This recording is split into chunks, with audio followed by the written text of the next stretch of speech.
Get used to something new here. So I'm going to make y'all the guinea pigs. I'm going to try ear monitors for the first time. So y'all get to be my guinea pigs.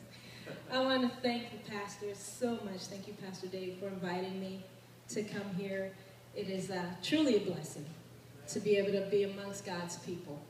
It really is. I don't care what part of the country I'm in.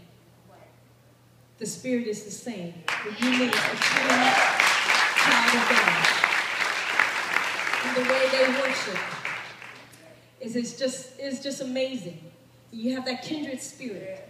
And as I rode in the car with Pastor Dave yesterday and Brother John on the way here, it's so nice that when you come to a city that you've never been to, and you meet people at an airport that you've never met before, and you have to take a 2-hour drive.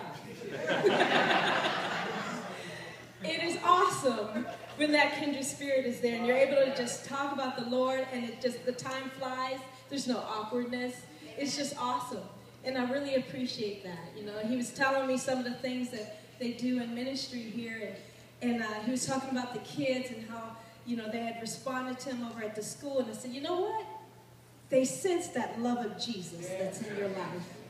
And when people see the true love of Christ in you, they're drawn to that.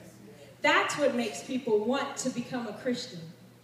And when they don't see that, it makes them question, why would I want that? Why would I want? They want something that's different.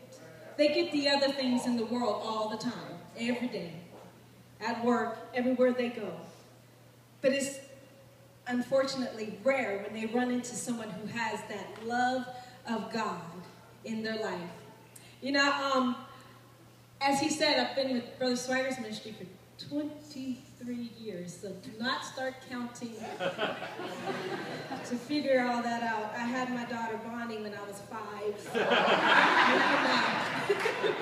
we'll go there. And while I was there, I tell you, I learned so much. And I appreciate the schooling that the Lord gave me.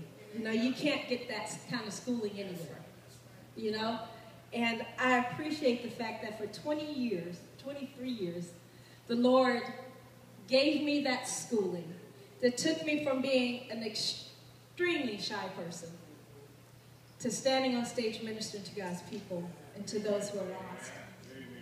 And, if you'd have told me I was going to be doing this even a year and a half ago, I told you you'd lost your mind. But, God has a way of making us do things that we said we'd never do. And, I'm really enjoying the fact that I can go into a church now and minister God's word in song and in testimony and be able to hands-on minister to the people. I love it. I love it. Now, I can get a little loud. Woo. I can get really loud. So, I'm telling you now, if you don't like my loudness, you might want to ask God to please do not put your mansion next to mine in heaven. Because I'm going to be shouting all over glory. Now, I told the sound guy, I gave him a stack of CDs, and I said, just beware that I don't usually go by the list that I give you. And guess what? I'm going to start out that way. I'm going to do River of God. And I think it's the 3rd track. So I'm throwing them under the bus already. So